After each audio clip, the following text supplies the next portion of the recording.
भाई आईपीएल 2026 की retention policy कल होती हुई नजर आने वाली है और इसी के कड़ी में ट्रेडिंग की जो कटकेतली है वो पूरी तरीके से गर्म है और सभी को चाय परोसती हुई चली जा रही है क्योंकि एक से बढ़ के एक अपडेट आ रही है और अपडेट तो हमारे टेलीग्राम पे भी आ रही है। जो लोग भी टेलीग्राम को ज्वाइन किए होंगे भाई वो हर एक न्यूज पा रहे हैं। तो आप क्या कर रहे हो गाइस, कल सुबह 8 बजे से लेके शाम को 7-8 बजे तक हम लगातार लाइव रहने वाले हैं और सब अपडेट हम टेलीग्राम पे देने वाले हैं। हर चीज के बारे में आपसे ज्वाइन करने वाले हैं, सब चीज पूछेंगे।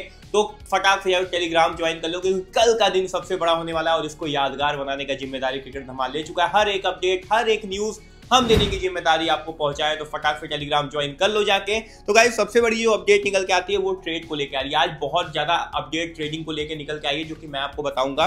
तो सबसे पहले जो चीज निकल के आ रही है ये सब रूमर्स चेन्नई से ही निकल के आ रहे हैं। अब आपको ही पता है कि अभी चेन्नई का पहला ही ट्रेडिंग कंफर्म नहीं हुआ है। कंफर्म तो हो गया है, सब चीज हो गई है, पेपर वर्क हो गया है, बस कुछ चीजें बची हुई हैं जो कि जल्दी खत्म होती हुई नजर आएंगी।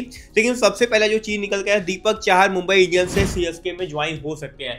ये सबसे बड़ी अपडेट निकल के आती है भैया, दीपक चाहर जो है वो मुंबई इंडियंस से सीएसके में ज्वाइन हो सकते हैं। और इसकी रूमर्स कहां सामने निकल के आ रहे हैं आपको पता है कि कल के डेट में मुंबई इंडियंस ने 2 ट्रेडिंग को अंजाम दिया है। सबसे पहले स्टीफन रेदरफोर्ड और उसके बाद शार्दुल ठाकुर। तो कहीं ना कहीं ये 2 प्लेयर्स को कंफर्म रिलीज करेंगे, विल जैक्स को और उसके साथ दीपक चाहर को। तो ये जो मेरे हिसाब से मुझे लग रहा है कि ये ट्रेडिंग तो नहीं हो पाएगी, ये बेशक जो चीजें हैं वो रिलीज होने वाले हैं और उसके बाद अगर ऑप्शन में सीएसके लेना चाहती है तो इनको ले सकती है। लेकिन जो लोग भी सोच रहे हैं कि ये ट्रेडिंग के जरिए ये काम हो जाएगा, ये बिल्कुल नामुमकिन है और ये ट्रेडिंग से ये काम होता हुआ नजर नहीं आएगा। तो ये मेरे हिसाब से जो है ये फॉल्स नैरेटिव है और इसमें बिल्कुल भी सच्चाई और वजूद नहीं है।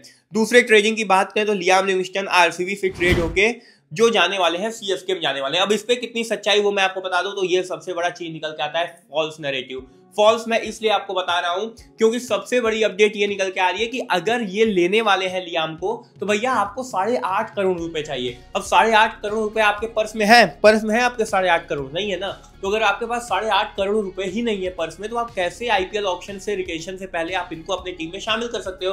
तो भैया ये भी जो है ये रिलीज होने वाले हैं और जब ये ऑक्शन में जाएंगे तो चेन्नई को अगर मन करेगा तो लियाम को अपनी टीम में शामिल कर सकते हैं। लेकिन अगर उसके पहले अगर ये सपना देख रहे हैं कि लियाम को हम जल्दी से अपनी टीम में ले लें एज अ ट्रेडिंग, तो ये पॉसिबल नहीं है, तो ये भी फॉल्स है। और जो तीसरी अपडेट निकल के आ रही है वो तुषार देशपांडे राजस्थान सीएसके में, ये भी बिल्कुल फेक है क्योंकि अभी जो सबसे बड़ा चपत लगा है वो राजस्थान और सीएसके के बीच में ही चलता हुआ नजर आ रहा है। और ये जो चीज निकल के आ रही है भैया ये आ रही है संजू और जड्डू के ट्रेडिंग को लेकर। तो अभी आरआर पे चेन्नई की कोई नजर नहीं है, अभी कोई भी सेकंड चांस और सेकंड हैंड देखते हुए नजर चीजें नहीं आ रहे हैं। ये सिंपली जो है ये जो पहला ट्रेडिंग चल रहा है उसी को बस अंजाम लगाने की कोशिश कर रहे हैं। तो ये भी जो है ये बिल्कुल फॉल्स नैरेटिव है और इसमें भी 1% की भी सच्चाई नहीं है। अगले अपडेट की बात करें तो ग्लेन मैक्सवेल पंजाब किंग्स से सीएसके के। देखो ये अभी अपडेट निकल के आ रही है। जो लोग भी हमारे टेलीग्राम को ज्वाइन किए होंगे उनको अच्छी तरीके से पता है कि अभी मैंने ये न्यूज अपने टेलीग्राम पे दिया है कि मैक्सवेल को कोई एक टीम अप्रोच करती हुई नजर आ रही है और मे भी पॉसिबल है कि ये ट्रेडिंग भी हो गया हो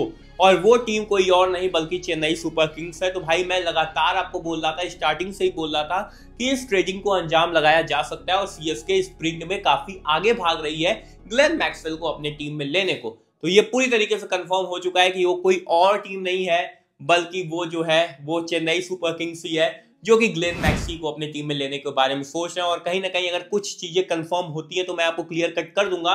लेकिन अभी के डेट में सबसे बड़ी अपडेट यही निकल के आ रही है कि भैया ग्लेन मैक्सवेल वाला जो है वो नैरेटिव सच है और बाकी जितने भी आपने ट्रेडिंग रूमर सुने सब फेल है। और टेलीग्राम ज्वाइन कर लेना क्योंकि कल यादगार दिन रहने वाला है। तो फाइनली बात करने वाले हैं सबसे अगले चीज के बारे में। तो भैया ये निकल के आती है सबसे बड़ी ट्रेड को लेकर और यह है शामी को लेकर। हम ये सोच रहे थे कि शामी ऑक्शन में आएंगे, बहुत सारी टीमें उनके पीछे जाएंगी, जिन टीमों को जरूरत होगा वो टीम जाएंगी। भैया इन सब को स्पेकुलेशंस और सब चीजों को कहीं ना कहीं एलएसजी की टीम ने मात दे दिया है और ऑन कैश डील इन्हें अपने टीम में शामिल कर लिया है। तो भैया सबसे बड़ी जो टीम, सबसे बड़ी मेरे हिसाब से जो सबसे ज्यादा दिमागदार लगाई है वो कहीं ना कहीं मुंबई इंडियंस लगाई है क्योंकि उन्होंने अपने टीम को सेटल डाउन कर लिया है। और उसके बाद कहीं ना कहीं अगर दूसरे टीम की बात करें तो एलएसजी की बॉलिंग में काफी ना मात खा रहे थे और बिल्कुल अब कंफर्म हो चुका है कि ये मयंक यादव को रिलीज करेंगे और मोहम्मद शामी को अपनी टीम में शामिल ये कर चुके हैं। तो ये थी आज की वो सभी अपडेट जो कि निकल के आई थी, मैंने आपको बता दिया है। हमारे साथ जुड़े रहिए, सब अपडेट हम आपको देंगे। मिलते हैं आपको अगले वीडियो में।